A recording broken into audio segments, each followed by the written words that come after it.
Welcome to Off the Boards with Josh and Ryan. Sit back, relax, and enjoy the show. Get your skates sharpened, get your sticks taped. I'm Ryan, he's Josh. It's time for Off the Boards. Josh, how you doing? I'm doing good, buddy. I'm doing good. I'm glad to hear that. So it's been a fun week in hockey. You know, NHL hockey's back. Maybe for you. But is for me. AHL hockey's back for you, Josh. I'm sure. Basically the same thing. Okay. Or is it ECHL at this point? How'd the second period go against for the Leafs last night? The end of the period, shots were, what did I say, 32-8. The Leafs had 2 goals. You know, I'll talk about it more in Leafs Corner, but yeah.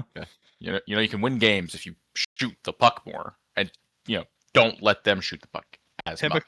Typically, that is how it works. It's a good start, Yeah. NHL hockey's back for me. The Habs are doing great, but we'll get back into that later. First, we want to get into a great topic.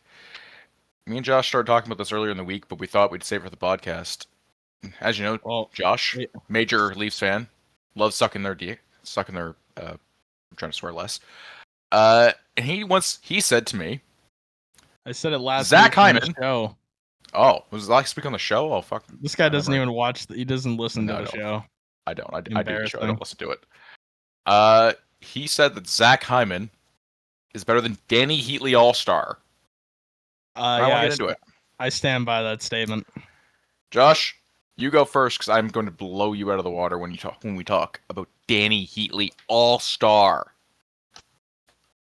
Okay. That was a ploy so I could turn my light on. That's all that was. Okay. Well, I mean, I can start with this. Guy has a higher season goal total than Heatley. Heatley only ever scored 50. Hyman scored 54. Couple other things. One, Zach Hyman's a much better defensive player and penalty killer than Danny Heatley All-Star. Along with that, his primary scoring, or at least for Hyman, is usually net front. Danny Heatley was just sniper perimeter shooter, which is boring. Forechecking wise, Zach Hyman's one of the best forecheckers in the NHL. Danny Heatley wasn't. And durability. I mean, your guy started regressing massively after 30. Zach Hyman's 34, and he's still performing well. And he's on a much better contract than Danny Heatley All-Star, Mr. 50-0. What was it, 50-07? Like, come on. All you got? What do you mean that's all I got? Danny Heatley is an all-time player. One of the greatest Ottawa centers of all time. One of the greatest Atlanta Thrashers of all time. This dude played not only in the NHL, where he smoked Zach Hyman points totals, games played, goals, playoff stats for sure. Fewer games, but about the same amount of points. Also internationally. Zach Hyman, has he ever worn the Maple Leaf, Josh, for Team Canada? I'm also just going to throw this into Zach Hyman's corner real quick. Zach Hyman was a 5th round draft pick. Danny Heatley was taken in the 1st round, so. Exactly my point, Josh. Danny Heatley, in 5 international tournaments, 2010 Olympics, 7.7 games. World Championships in 2003, 10 points in 9 games.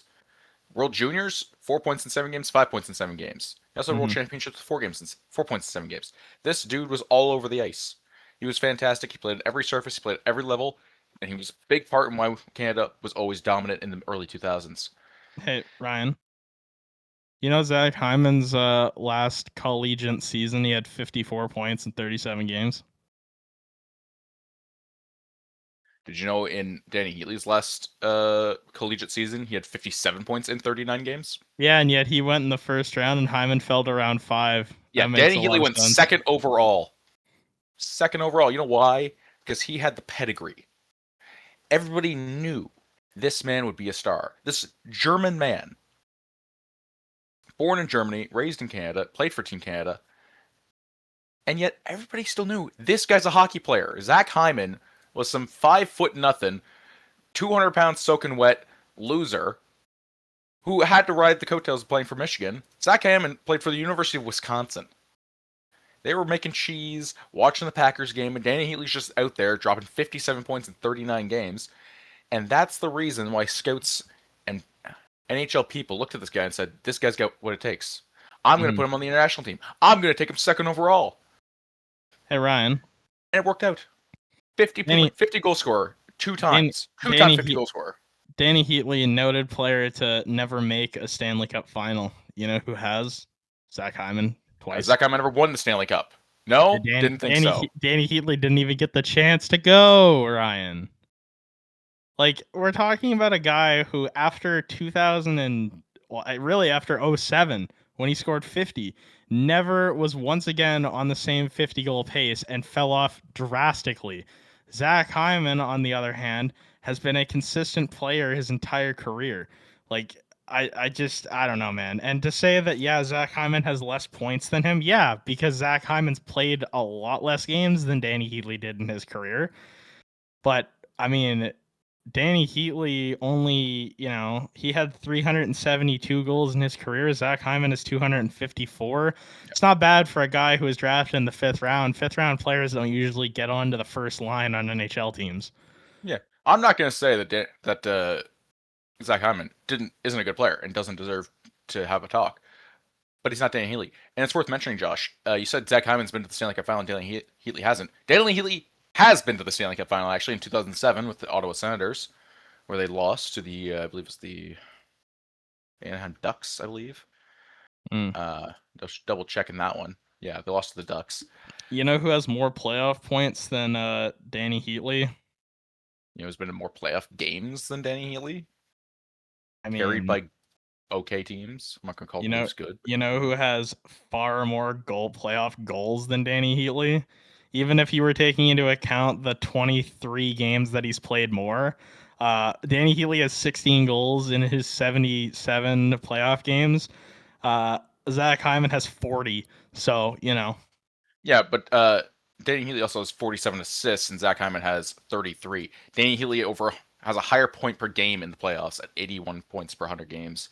Zach Hyman had 73 and 100 points. And he may have scored fewer goals. Danny Heatley did have more assists, which to me makes it sound like he's a team player. Zach Hyman isn't. You know why? Zach Hyman is a guy who benefited by putting a stick on the ice at the goal line. That's what he does. That's all he can do. Danny Heatley's out here scoring goals, putting it in the net, do it himself. Him and Danny Alfredson, fantastic as a duo. But they were a duo. Would you ever say Zach Hyman and Connor McDavid were a duo? No. Was he a duo with Austin Matthews? No. He was the guy at the net, putting a stick on the ice, cherry-picking goals. That's all he is. I disagree. He's fantastic doing that. And he does great. And does all the little things. And he's a real good grit guy, and that's what a 5th-round pick is supposed to do. But he's not an all-star. You know who's an all-star, Josh? Danny Heatley, all-star. Holy yapping Yavatron, Batman. You want to talk about team players? You know what Zach Hyman's done much better in his career than Danny Heatley All-Star? The best way to help your team, Ryan? Be on the fucking ice. Danny Heatley in his entire career had 620 penalty minutes, and the playoffs had 63. Zach Hyman, on the other hand, in more playoff games, has less penalty minutes at 48, and his career only has 370. Stay on the ice. Danny Heatley's out there taking probably dumb penalties. Also, don't mean to get dark, but Zach Hyman's never, accidentally, put someone into a grave. So, there's also that. Better person, too. You want to talk about teammates? Let's not get into that stuff, okay? Let's just keep it on the ice. Another thing Danny Heatley did better, be a rookie. Did Zach Hyman win the Calder? Didn't think so. You know who did? Danny Heatley All-Star. Yeah, because Ryan, what year was Zach Hyman a rookie? 2016. Yeah, and who started their career in 2016? Artemi Panarin. Also, winner. Yeah. So Danny Heatley only had 67 points in his NHL career or his debut season. Yeah, it's not like there was any great players that were rookies the same year as Danny Heatley All-Star. Who are those players you're referring to? How about Ilya Kovalchuk, his teammate? Mid. How about the greatest puck dangler of all time, Pavel Datsyuk? Hold on. Ilya Kovalchuk would have won the Calder if he actually played all the games. He was on a better point pace than Heatley was. What was your point earlier about being available for your team? Your best ability is your availability, and if we're talking about availability, I mean Zach Hyman's availability is better than Danny Heatley's. Danny Heatley played a lot more games than Zach Hyman has, Josh. He's played he played more NHL seasons, but you know what? You know why? He was better. Because he's old. He's ancient, Ryan. He retired at like 34. Yeah, because he couldn't hack it, Ryan, in his last year. Oh, he was fine. He was a bright, burning star. He made that burn for a long time, but he burned bright when he was. Zach Hyman never burned bright. His last full season, 2013-2014 Minnesota, 76 games, 28 points, minus 18. Then he played for the Ducks. He got into 6 games, scored 0 points, and was minus 3. Then the Ducks are like, all right, we're going to send you to the AHL, okay? What did he do in the AHL? 7 points in 25 games before he was traded to San Antonio, where he had 13 points in 18 games, which is like, okay, I guess. But, you know, when your career ends in the Dell, yeah, you should probably hang him up, buddy. Dell's not even the top league in Europe. Hang him up. Oh, Josh.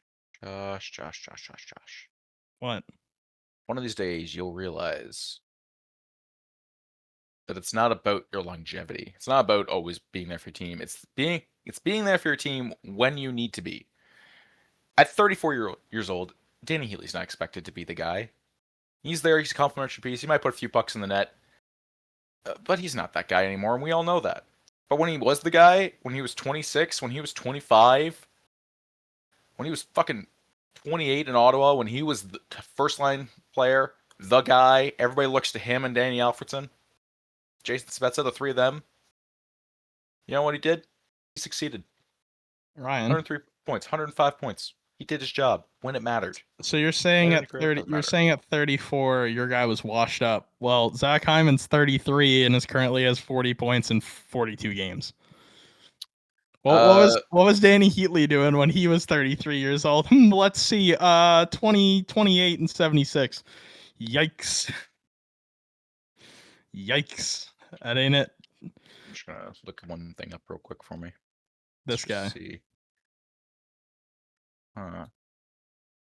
Whose wing was Danny Heatley playing on in Minnesota in 2014? Anybody know? He probably wouldn't have been even good enough to play on the first line to begin with, Ryan, but Zach Parise was on that team. Michael Granlund, maybe? Was he their winger?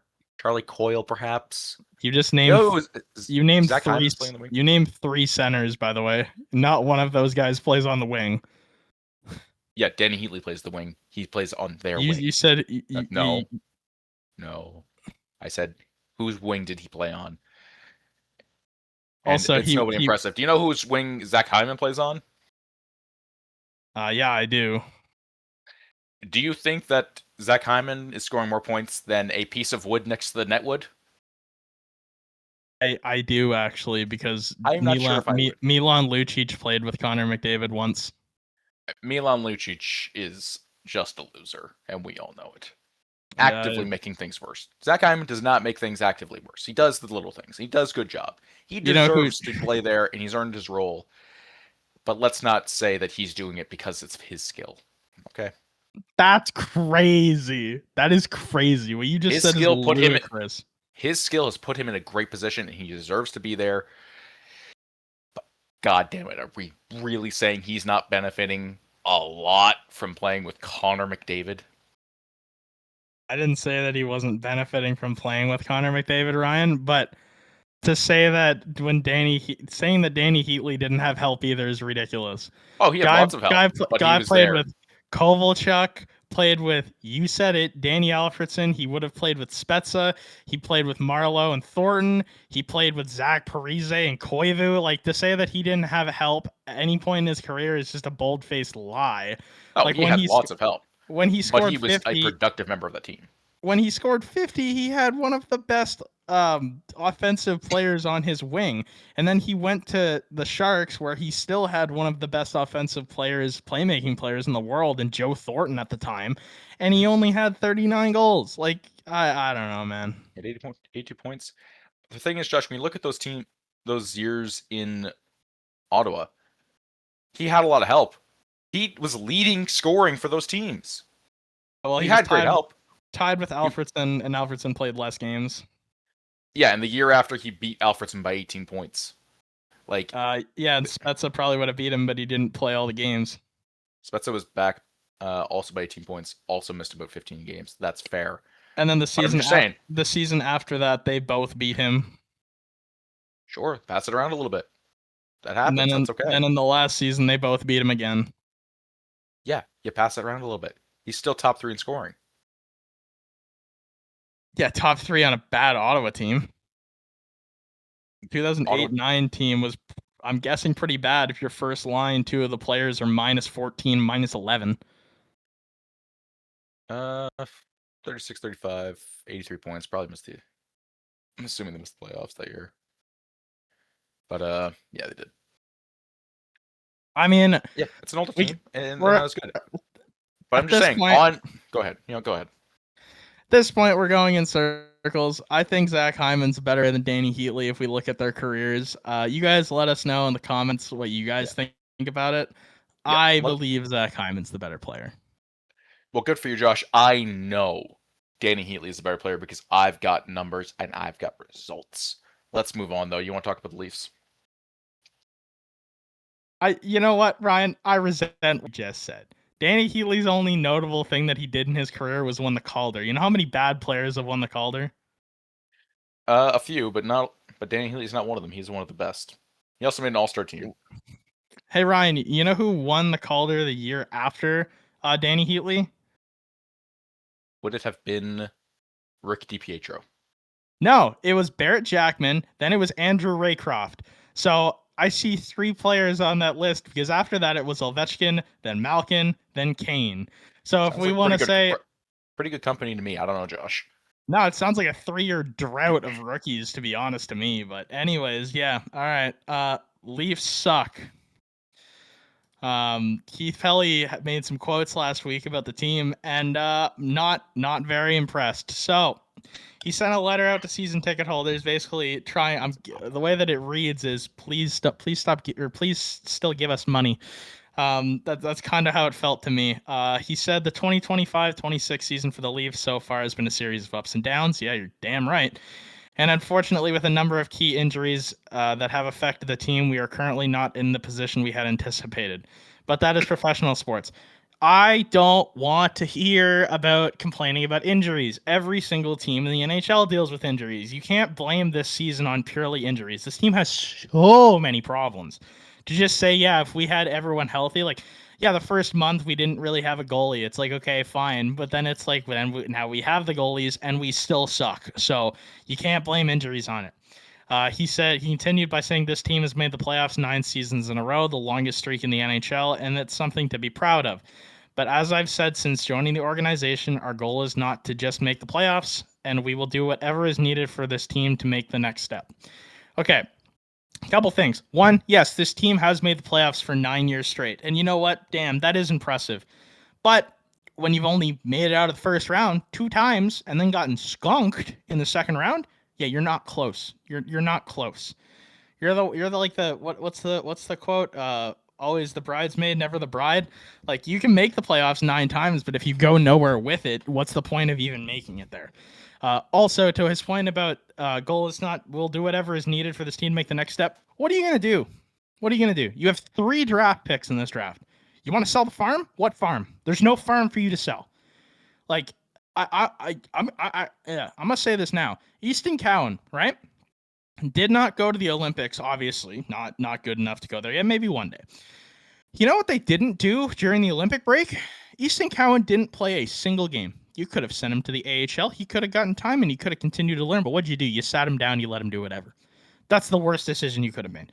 You're not even developing the prospects that you have, and you don't have many. You really don't. And Craig Berube has shown he hates young players. He will not play them. You have a farm system, a very small one, but these players, you're telling me none of them could help? Quinlan, Cowan, Danford, Niemela.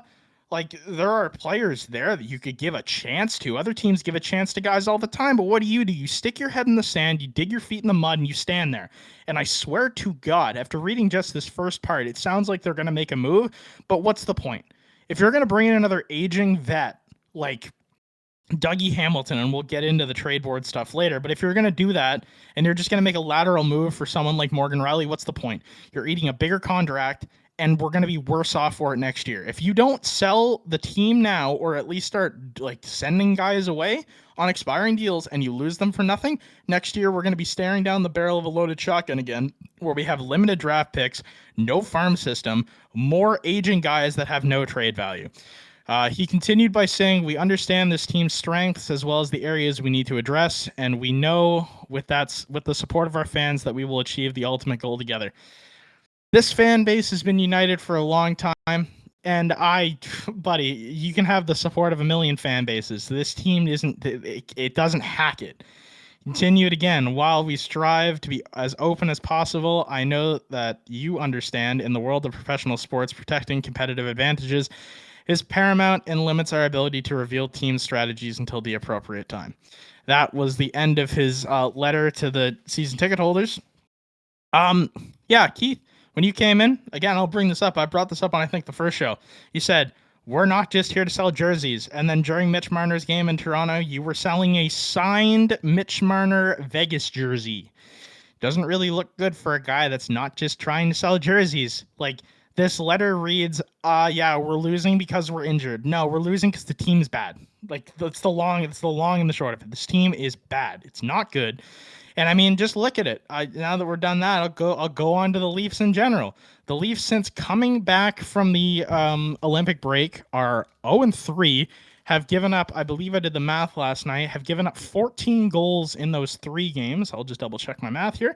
Yep, 14 goals, and have only scored 5 in those 3 games. That is embarrassing. And you know what's even more embarrassing? Last night, in the second period with 2 minutes left, you're down 5-2. The shots are 31-8, okay? Maybe if you guys took more shots on Ottawa's horrible goaltending, maybe the game would have been close. You know, they gave up 2 goals on 8 shots. You know, you're telling me you can't shoot the damn puck more? This team has guys on it. Nylander, Matthews, where the hell are you guys? Tavares, nice. Like, this team should not be this bad. Like, the team is bad, but to say that, like, you're Ottawa, who has not had a good season so far this year, who is almost in the same spot as Toronto, I think, when it comes to the standings. Like, they're not even in. They're fighting for a spot. You lost to the Panthers. You got skunked 5-1. Team you're tied with points in right now. They were below you until they won that game. Then you get beat by the Senators, who were 1 point ahead of you before they killed you. You lost to the Lightning. The Lightning are like 21-1 in their last 22 games, which is impressive. Like, fantastic job by the Lightning to turn around their season, because if I remember right, they didn't start the season on fire. No one in this division did. Everyone was kind of like middle of the pack, and now we're starting to see separation. I mean, for the Leafs to fight for a playoff spot now, they need to get to 71 points. You need 8 points, okay? Someone, I can't remember who it was, it might have been Kiprios, was saying that the Leafs after the break would have to go like 19-5 to make the playoffs, and you've already lost 3 games of those what is it, 24 games? Like, you're screwed at this point. Like, you got to start making actual hard decisions, because tomorrow you play, who do you play? You play Philly tomorrow, then you play the Devils on Wednesday and the Rangers on Thursday. This schedule for the rest of the season is very compact. It's very tight. A lot of back-to-backs, a lot of one day off, and then you play. If you do not make moves and you do not just punt on the season, because, like, even if you made the playoffs right now, and I know that Keith Pelly's never going to listen to this, but Keith, even if this team made the playoffs, what do you expect? You're going to get skunked in 5, maybe 6, or maybe you get swept. Like, the last time this team was in a rebuilding position, me and the rest of the Leaf world was happy, because the team finally admitted, you know what, this team can't do it. They're not good enough. We need to fully rebuild. I don't want them to fully rebuild, because the odds of you getting another guy like Austin Matthews, who's a world beater, the best goal scorer in the NHL, in my opinion, you're not going to get that. And any trade that you do for him is going to be a loss. But I can tell you that Austin Matthews looks pretty dejected considering you've let in 14 goals in 3 games since you get back. Like sometimes you need a goddamn save, but sometimes, like the game in Ottawa last night, you need to shoot the puck. Like you can't expect to win a game if you're just not even trying. Like Matthews last night, you had 2 shots, okay? 2 shots. Like I'm not blaming Matthews, but like you need to shoot, man. We need production from you. The game against Florida, 2 shots.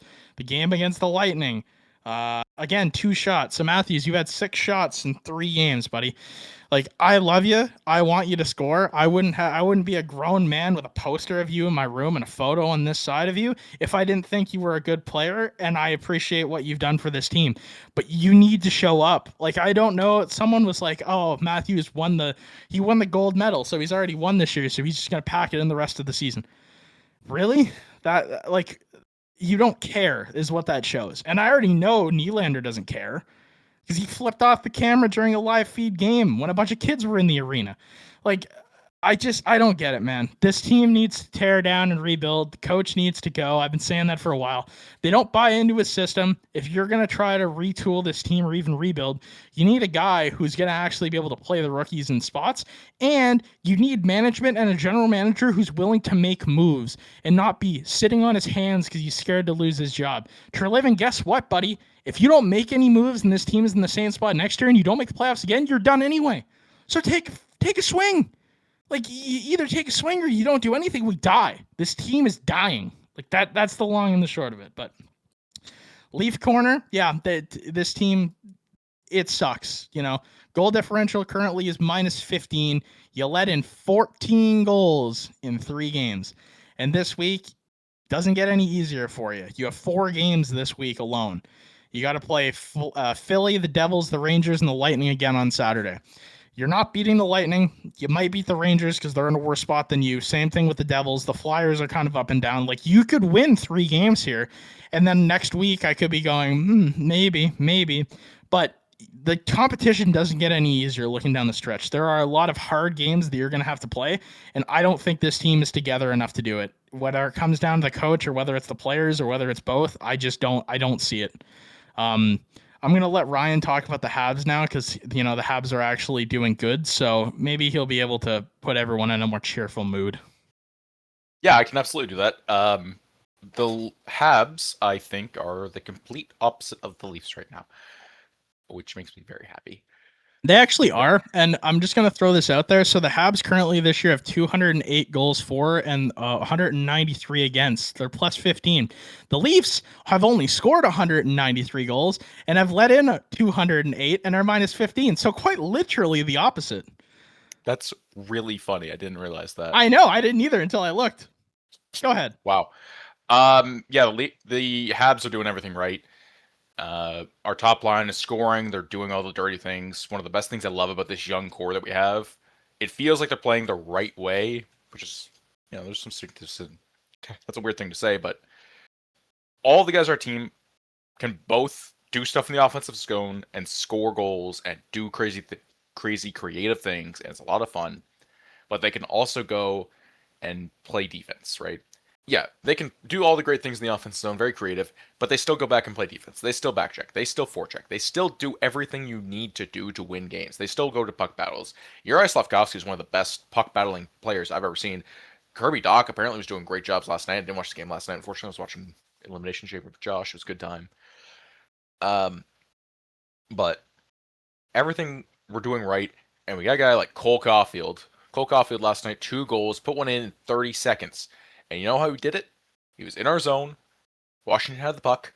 He was doing his job. He played defense. He blocked a shot, got the puck at the top of the zone, skated with it, got a breakaway, put it in the net. 30 seconds. Fantastic. Everything you want to see. It is a guy that is doing a 200-foot game. He's doing his job in the defensive zone, and it's giving him chances in the offensive zone. And that is a beautiful thing, not only for him to do, but it sets a perfect example to the rest of the team and all these young guys we have. If you do the right things, good things happen. And it is a beautiful metaphor for that, but it's also just great because it does happen. It works. It's true. You look down this lineup. We got great defense, all young players. Goaltending's been a bit of an issue, but Jakub Dobeš last night let in 2 goals from Ovi, but fantastic game from him, really. So I'm really starting to think it may be Jakub Dobeš being the starter moving forward. There are some moves you can make, and we're going to talk about the trade deadline in a minute. But of all the things you can do, that's certainly one thing that I'm interested in. Do we need to do it? Do we want to do it? Do you think that's the difference maker? If not, do we stay the course and wait for Fowler? I don't know. But yeah, all around, I'm very happy with this team. So there's not enough good things I can say. Everybody's doing their job, and it's working. How's We're currently Fowler fourth been in the East. doing? Jakub Fowler, pull up stats. I'll say the Habs. They're third in the Atlantic, but they're fourth in the East, which is fantastic. If we win our next game, there's a good chance. I think Monday night, there's a good chance we'll pass Buffalo and take third back and second in the Atlantic again. They're playing Vegas, and we're playing San Jose, so I like our odds, but you never know. Fowler, in the AHL this year, 26 games played, 915, with a 223 goals against. What's GSAX? It's got some interesting advanced stats here that I don't know what they mean. One of the things I really... NHL's been digging into analytics a lot more lately. They have been, and I like it. I'm a big guy that believes that analytics can produce good players. It's not pure 100%. This is the way it is. But it's certainly a good tool to find players that wouldn't otherwise get picked up. You still have to pass the eye test a little bit. You still have to work well with the team, but analytics, I think, are a good tool to find diamonds in the rough. And that's something I like. I like the idea that you can find good value elsewhere. Yeah, that's valid. It's looking good. I would like to learn a little bit more about advanced analytics and like what all the stats are. I know some basic things like Corsi and Fenwick and PDO. I know a few of them, but like GSAX, I don't know what that is. I think it's goal saved against. It's probably goals above expected. Yeah, goal saved above expected. I don't know what that means, but I'd love to learn. But yeah, that's all I have to say. Josh, you want to talk about Arthur Kaliyev? He's coming back to the NHL. I do, but I wanted to look something up real quick because obviously Wayne Gretzky, best player in NHL history, right? Yeah. It's not even really a comparison. Mario Lemieux, also probably one of the greatest if he hadn't had his career cut short, right? Mm-hmm. And so Wayne Gretzky in his career had his goals or his points per game, right, was 1.92, which is incredible, right? Mm-hmm. Mario Lemieux had a 1.88, and I remember doing the math for this last year, and I thought that it was higher for McDavid, but apparently it's not. McDavid has 1.53, which I mean in the modern era is incredible. Yeah. I just wanted to take a second. Connor McDavid he's so good, man. Because I just wanted to say this. McDavid is now and the reason I put these players together and I did the math on that real quick is Connor McDavid is now one of 3 players all time to have 9 100-point seasons. The only other 2 guys that did it are the other 2 I had mentioned. Yeah. That would be Mario Lemieux and Wayne Gretzky. They are the only other 2 players that have 9. Mm-hmm. I just he's so good. Like I don't need to say it. Everyone knows it.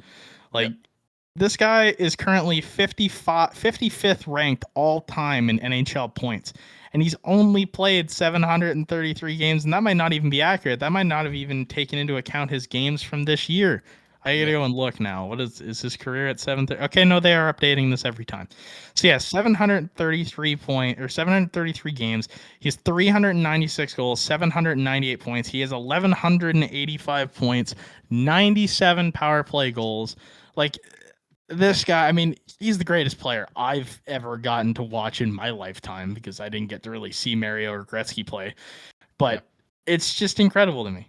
Yep, fantastic stuff from him. So all around. I mean, the guy since coming back from the Olympics, has first game was against Anaheim. I think they lost that game. He had 2 points, 2 assists. Played the Kings. I believe they won that game. Connor can probably confirm that for me.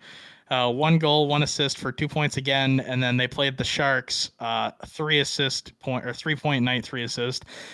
Just because I saw this earlier, God, Macklin Celebrini. I mean, I don't even know if I'd call him a genius for this. I think it's more Connor Ingram just kind of being a moron.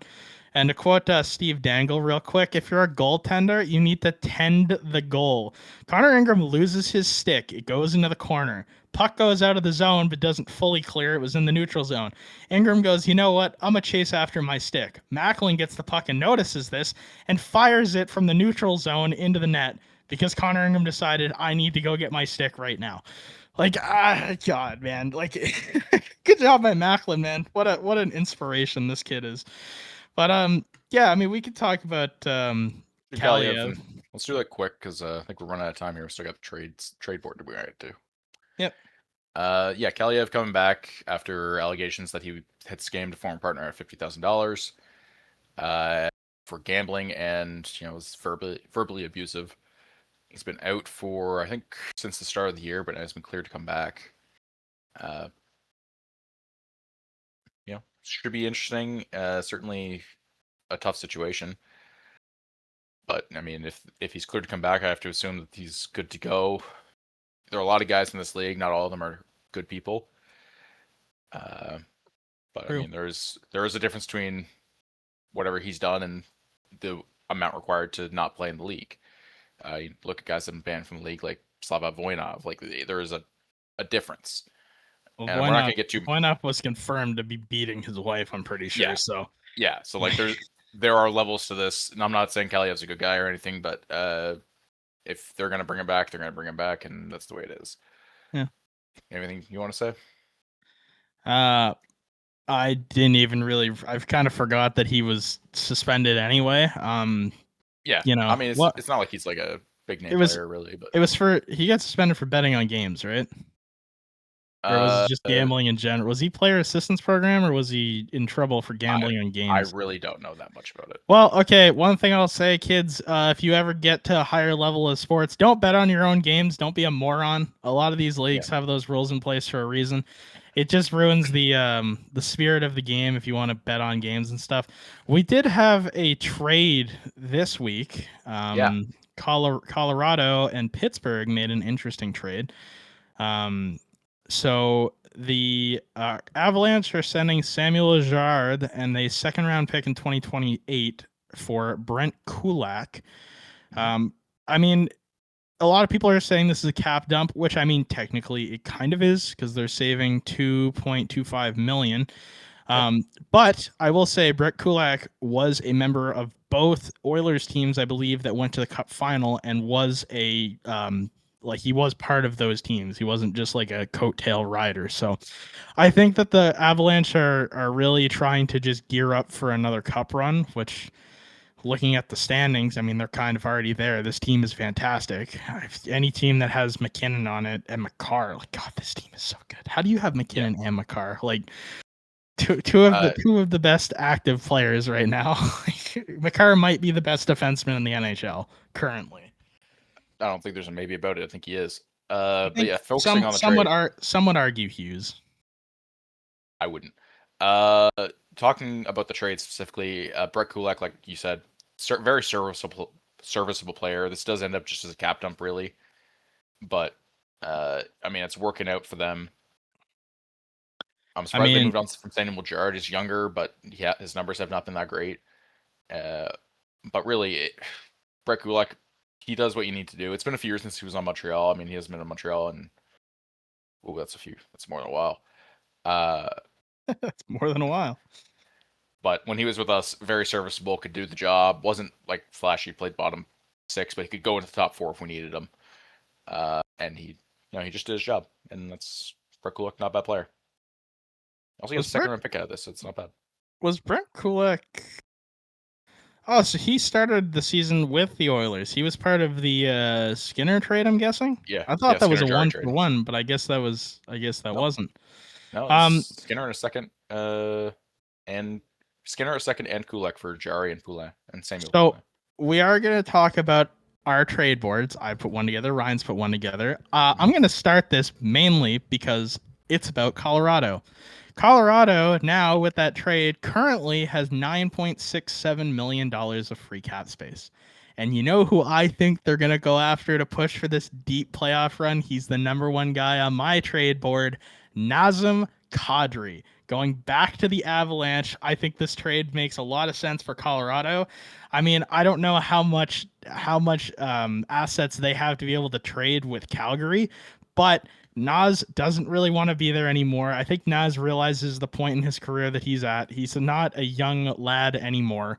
I think he's 35. Yeah, Nas is 35. He does have a high, salary cap hit at 7 million.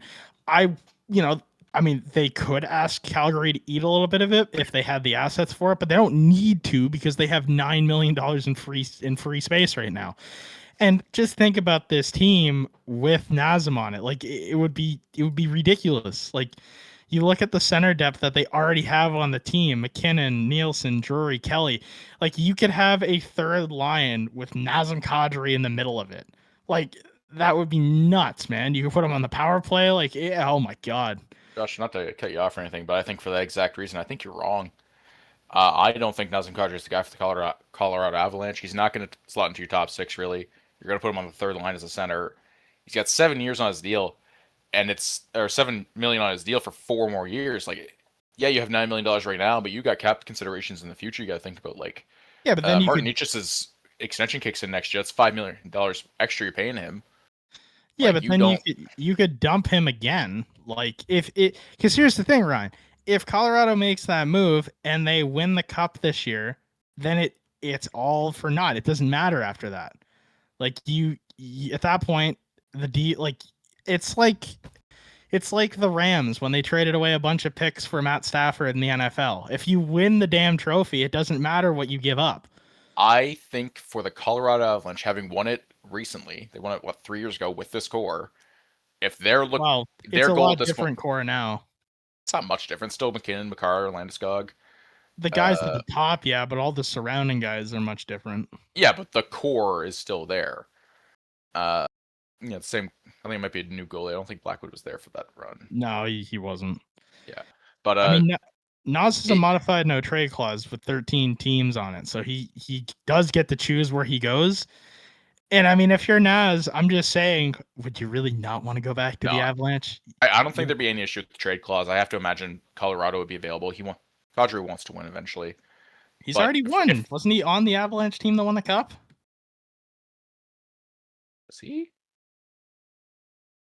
I thought he went straight from. Hold on. He signed that deal with the Flames in 2022. Colorado won in 22, so he signed that deal after they won the cup. He won the cup. Colorado didn't have enough money to sign him, and then he jumped ship and went to Calgary. But, I don't want to harp on one player for too long because there's a lot of players on this list. So, Vincent Trocheck, I think this guy, the Rangers are in a pretty bad spot. I think he fits in really well in Minnesota, and it kind of made it funny at the Olympics. A bunch of the American players were taking photos on the ice, and they were kind of doing team photos of guys that they play with in the NHL. And when the Wild players were taking the photo, Trocheck joked, "Hey, I should go join them." I think it's one of those things, right? And Bill, what's his name? Bill Gary, and whoever he chose to put Trocheck on that team. I think, again, he could choose to send him there. Now, if that deal doesn't go through, I think that there are a couple other guys that the Wild could go. I mean, the Wild they should go grab another top center. I think they need to make a move. The Blues have 2 guys, and Robert Thomas and Braden Shen. Braden Shen's a little bit older, but both of these guys could fill that role. The Blues, I'm not going to harp on one guy for too long here because, like Ryan said, we are kind of chewing time. Justin Falk, also from the Blues, could get moved. He still plays 22 minutes a night in his sleep. He's still mobile for his age. He blocks a lot of shots. He chips in a healthy amount of goals from the points, and he's a right-handed shot. So I think a lot of teams will be in on him. Jordan Binnington. I mean, I think Jordan Binnington on a team could still show success. He proves it every time he plays with a good team in international competition. This is a Stanley Cup champion, too. Like, we're not talking about some goalie who's never won anything in his life. This guy has played in big games. He's proved that he can do it. I think if he had a chance on an actual contending team or even a team that's fringe, he could still perform. Next, Dougie Hamilton. I mean, Dougie Hamilton linked to the Leafs last week. I haven't really heard anything on that. And I said earlier, there's really no point in the Leafs making a lateral move for Riley for Hamilton because we're going to eat a $9 million contract. I just don't get it. And if you want the Devils to retain, like, it doesn't make sense. I heard that someone said to me yesterday that, like, the Leafs said they'd only do Hamilton for future considerations because it literally is just a cap dump for the Devils, which, I mean, it is. The Devils are kind of getting up against it, especially giving Luke Hughes his extension this year. But I don't know. I think that some team will acquire Hamilton. I'm just not sure it'll be the Leafs. Speaking about the Leafs, though, they have a few guys who I would like to get rid of, and one guy I forgot to add to this list. So Bobby McMahon's already been linked to a lot of teams. There was a trade actually, that wasn't that trade, but he's been linked to the Oilers along with like 4 other teams. The Leafs apparently tried to give him an extension last week, which I think is the wrong call. This guy has value. Trade him, please. Next guy is Scott Laughton for the same reason, expiring contract. If these guys love Toronto, if they do, then trade them. And then if they come back in the offseason, fantastic. If they don't, well, whatever. At least you got something for them. I'm tired of us just letting guys go. Simon Benoit, he's been pretty serviceable for the Leafs over his career for us, but it's time that you got to make decisions on assets and get rid of guys. Brandon Carlo, I mean, looked pretty bad this year. We gave up Fraser Mitten in a first for him last year. You got to recuperate assets. The other guy that I didn't add to this list is OEL. OEL has value. He still has a couple years left. He's never going to have this kind of value again. Trade him high now. Shane Wright for the Seattle Kraken, guy who was taken high, kind of fell in his draft, I think, to get to the Kraken in the first place. Hasn't really done much in his career so far. I think he needs a change of scenery to help him out. I mean, who knows? Maybe Montreal will give this guy a shot. Should have in the first place, maybe, but I think if they did, he'd be a better player for it. All right. I think he would have been. I don't think the Habs would be better for it. I mean, I think the reason we didn't pick him was probably character concerns. Probably. And I'm not seeing anything to dissuade me from that fact right now. All right. So Vancouver, Evander Kane, basically purely a cap dump situation. They don't want him. They need to get rid of this guy. I mean, Vancouver's realized they need to start tearing down. I mean, they traded Hughes this year. They kind of waved the white flag. So if you can find a suitor for Evander Kane, I mean, you can probably get something for him. I think that you go ahead and do it. Elias Pettersson, who I think is going to get you a much bigger trade package. I mean, I know that he struggled this year. I did hear a rumor the other day, and I don't know how much there's validity to this rumor there is, but that Vancouver was going to trade Pettersson for another guy who's on my trade list, Pavel Mintyukov from the Ducks. Mintyukov has been outshined by Lacombe, and there's one other guy over there, defensive-wise, who have been playing on the top 2. Mintyukov is he's a fantastic defenseman. I think on a team where they actually give him a shot, he will develop into a number 1 guy. Jasper Wallstedt for the Wild. I mean, the Wild have been trying to dump a goalie all year. They need to, and I mean, hey, you could trade a guy like Wallstedt to maybe the Blues or the Rangers for one of those centers we were talking about, or maybe they go to Calgary doesn't really need one. But yeah, I mean, if the Blues traded Binnington, then they could bring in a goalie, or the Rangers, I don't know, they don't really need one, but they could trade Wallstedt to a team that needs a goalie and get the assets they need to go and acquire that center. Andrew Mangiapane, Edmonton Oilers. The Oilers tried to trade him to the Leafs this week, a 1-for-1 deal for Matias Michelli, which was denied. I think that was probably the right decision because for the Oilers, again, it's a sheer cap dump. Mangiapane's on a really bad contract, has not been performing this year. The last guy on my list is kind of just an interesting one. Steven Stamkos. I do not think he will be traded. Because the other day, Stamkos denied a report from the Athletics' Pierre LeBrun that he might be willing to waive his full no-move clause in his contract to be traded to a legitimate contender. This is a quote from Stamkos. I haven't talked to GM Barry Trotz about this at all. He also added that there was a 0 chance that he'd be willing to waive his no move clause. He said, obviously that stuff gets reported, but I'll say with this group we want to be together. I can only control what I can control, but I love being here. I'm not saying the Stamkos won't get traded, but I mean, when a guy says that, it holds some weight, especially when you have trade protection. So that's my trade list. I don't know what Ryan's looks like. I guess Ryan, what's yours look like? Mine's not too dissimilar from yours, Josh. I put Justin Falk on there as well. I think he's a great player, really has some value. He's available.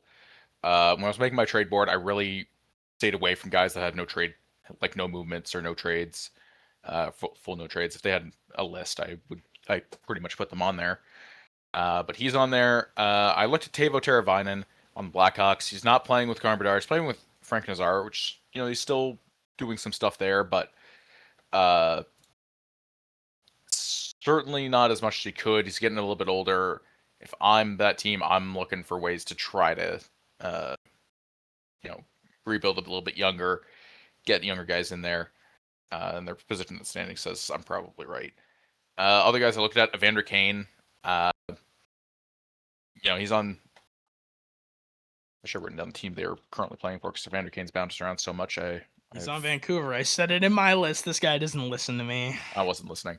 Wow. Evander Kane. He admitted it. If you're Vancouver, you're looking for anywhere you can get assets, and I think you might get something for Evander Kane. Another guy you mentioned, Vinny Trocheck. I think you're absolutely right. On January 16th, Chris Drury and the Rangers put out a statement saying they're going to start retooling. And to me, when I hear retool, I hear I'm going to get rid of anybody over the age of 30. Try to mix things up a little bit. Valid. So that means Trocheck, Zibanejad, and JT Miller all could go. Zibanejad and JT Miller both have full no move clause. I would be interested to see if they would waive it. Problem is those three guys also wear letters for your team. That's your captain and both alternates.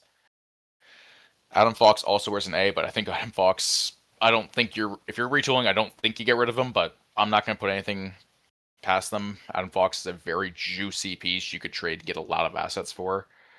So it depends on how much younger you want to get. I mean, you got Alexis Lafreniere there.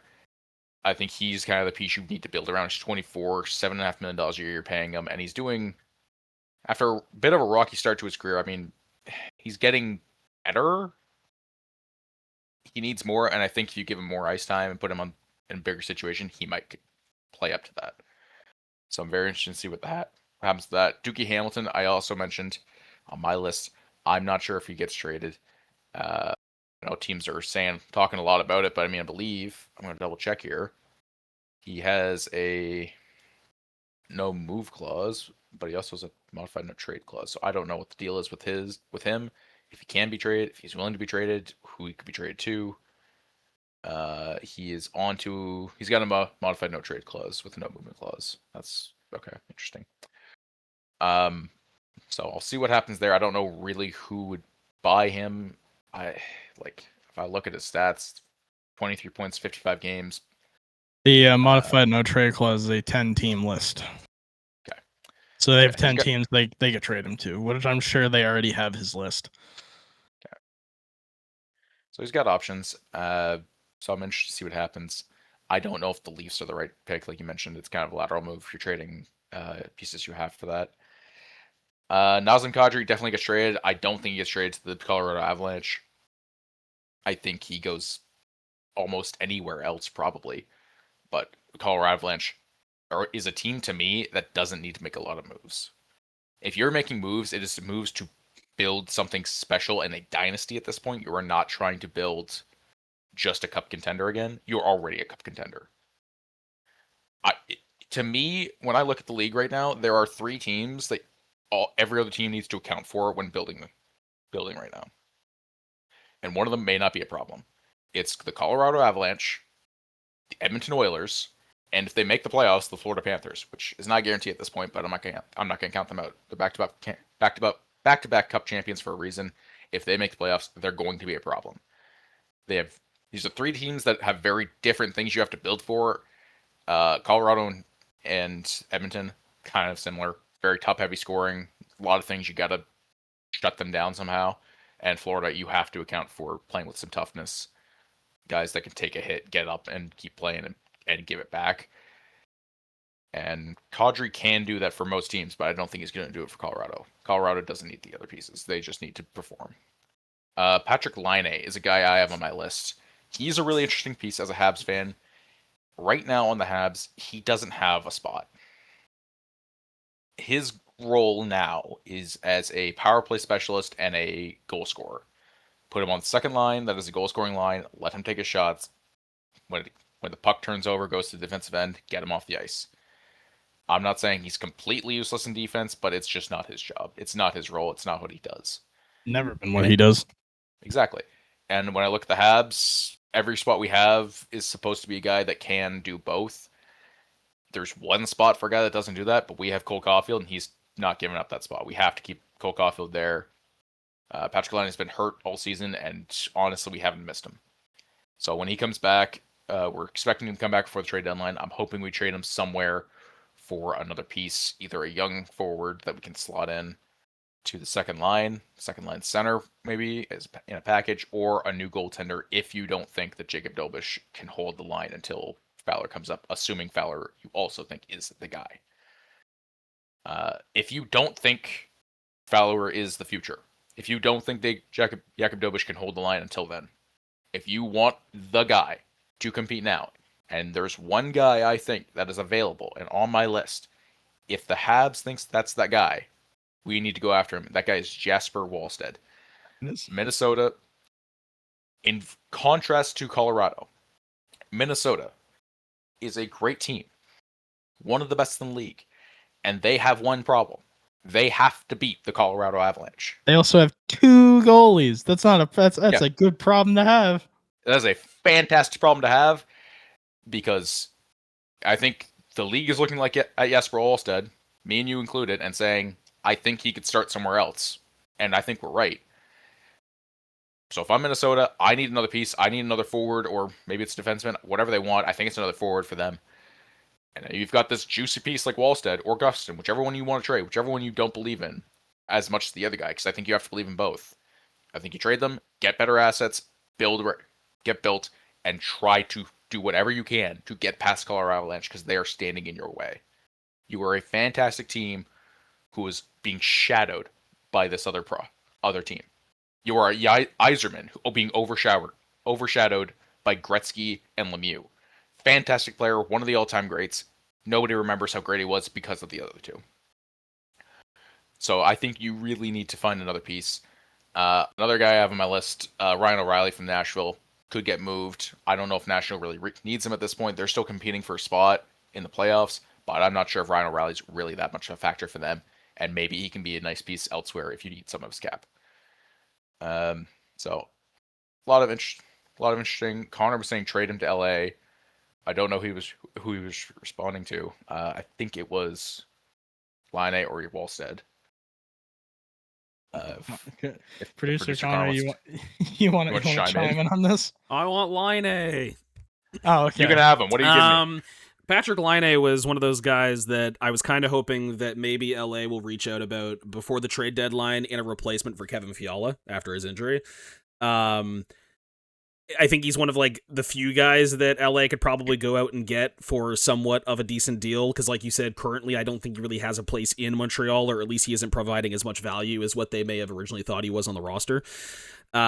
So just with Kevin Fiala's exit, of course, with his injury at the Olympics, I just think that he's one of those prime candidates that LA could reach out, hopefully before, obviously, the trade deadline, and try to make something happen just to keep with their potential playoff push that they're currently in at the moment, where they're kind of on the fence of whether they're going or not.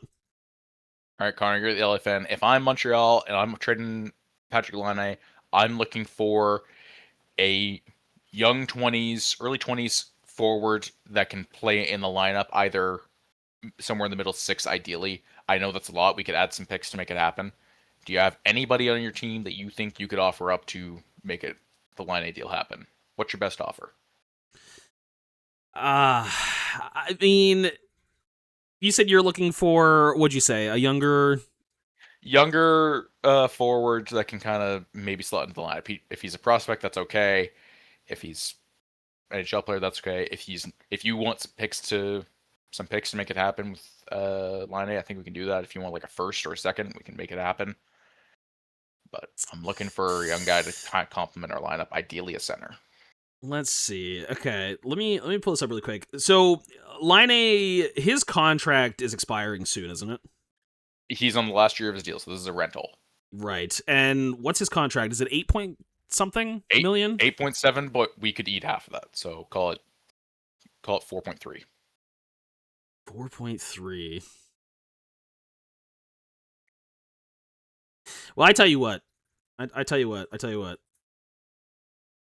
Here's what we'll do. We'll give you this wonderful centerman, Francesco Pinelli, who I believe is currently in the AHL for us.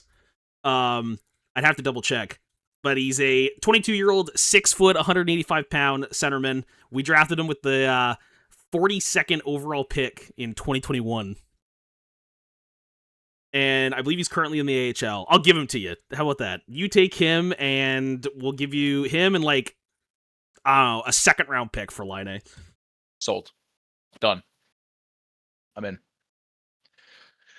That's a trade I like. He's 22 years old. 22 years old. Former second-round pick, centerman, left-hand shot. He's built like an NHL player. AHL this year, he's got, 25 points in 45 games? I'd do that deal. I think it's a damn good deal. And I think as far as like LA's concerned, good deal. I think as far as LA's concerned too, the second round pick to throw it in there as a kicker just to be able to try to land Line A, it's a second rounder that we got from Montreal earlier this year in the Philip Deneau trade. Oh, even better. So basically we just give you guys your second back that we acquired in that trade, and then we throw him on top as a sweetener to pick up Line A as a rental and see how it goes.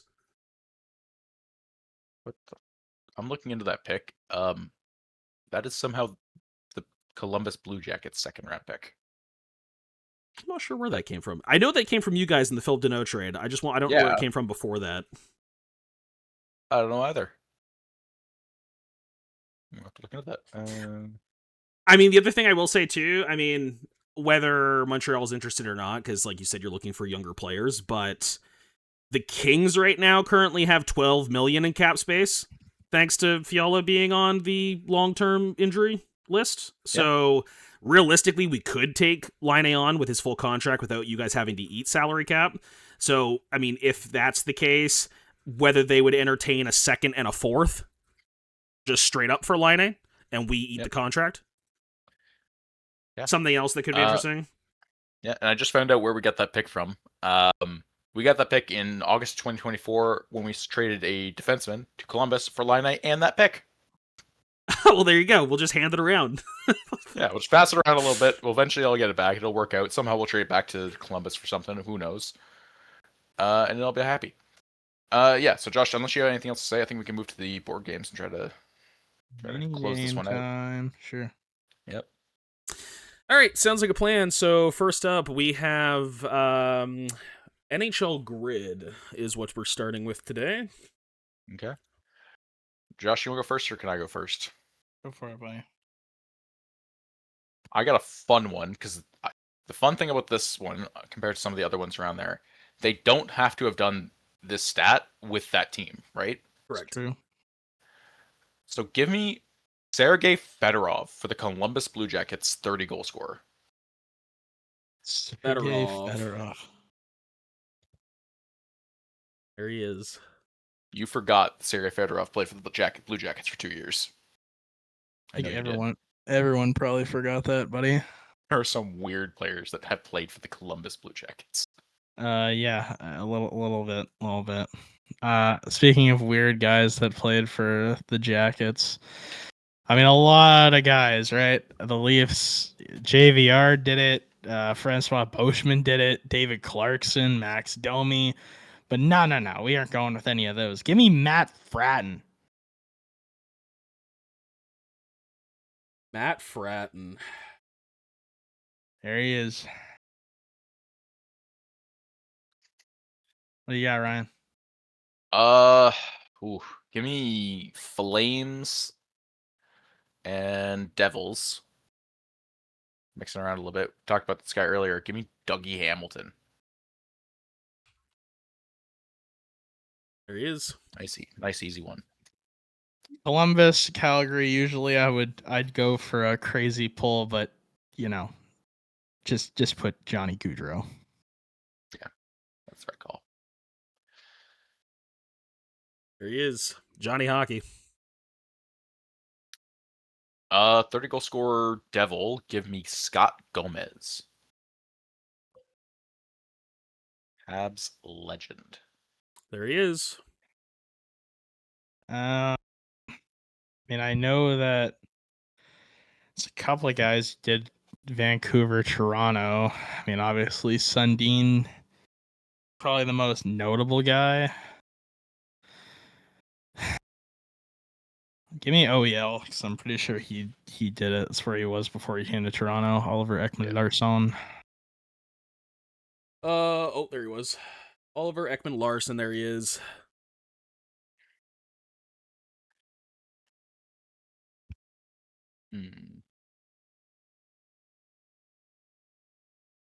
I can go 30-goal scorer for Vancouver.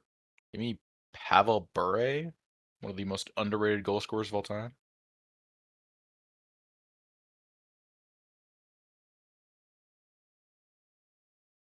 There he is. Leafs, Devils. Give me the mustache, man. Give me Lanny McDonald. Ooh, that's a good one. Lanny McDonald.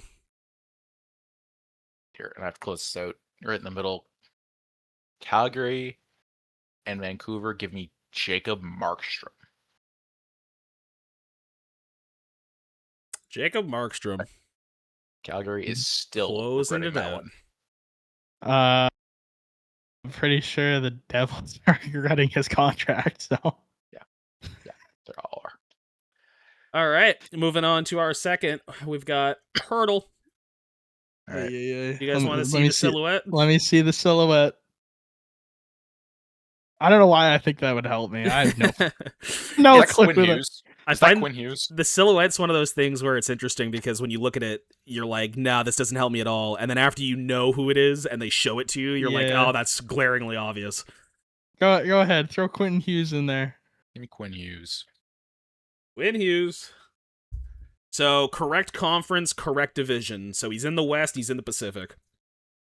Not a defenseman, older than 26, not from America, lower number than 43. Yep. Give me Zach Hyman. Okay. You want Hyman? Yep. The Hyman breaker. Wow! There it is! after we just had the Hyman Heatley debate, look at that. Wow. I don't think you could have scripted that any better. Look at that. Hurdle having Zach Hyman as their player today. Pacific Division, higher number or lower number than 43, not from the USA, older than 26. Bringing it all full circle. Hyman. Nailed it. 33 years old, number 18 from Canada. Shoots left. Well, we can't end it any better than that, Josh. Plays on the left wing. Yeah. Wow.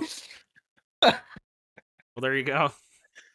I'm clearly the GOAT at Hurdle. Yeah. Should we roll the clip from last week? Yeah, me pulling it out of my bag, bro. This is just funny. Like, that one wasn't even in my bag. I did not I was like, I don't think it's Zach Hyman, but God, it'd be funny if it was. Well, there you go. Two guesses. What a way to end it. Oh my God. All right. Well, I let Ryan start the show, so I guess I'll end it. All right. Thank you guys for supporting the channel once again. Obviously, all of our socials, our TikTok, our Instagram, our Twitter, we're also on Spotify for anyone that, wants to listen to the show on there too. If you are, thank you. We appreciate it. Likes and comments and all the engagements and followers and stuff. We all appreciate you guys. We look forward to doing this every week, just as much as I'm sure you guys look forward to listening to me and Ryan ramble on about hockey for an hour. So yeah, we appreciate you guys. Hockey's back. Leafs suck. Habs are pretty good. Trade deadline, I believe, is on Friday, so we will definitely be talking about all the stuff that has been broken down. I might do a couple of small clips myself, just talking about certain trades. We'll see how that looks near the end of the week. But other than that, guys, we appreciate all the support. I've been Ryan. That has been... I did it too. Yeah, okay, what's funny about that is Ryan had to do the intro take twice because he called himself Josh, so he's got me messed up. I've been Josh, that's been Ryan, and producer Connor's been here too, and together we have all been off the boards. We thank you guys, and we'll see you next week.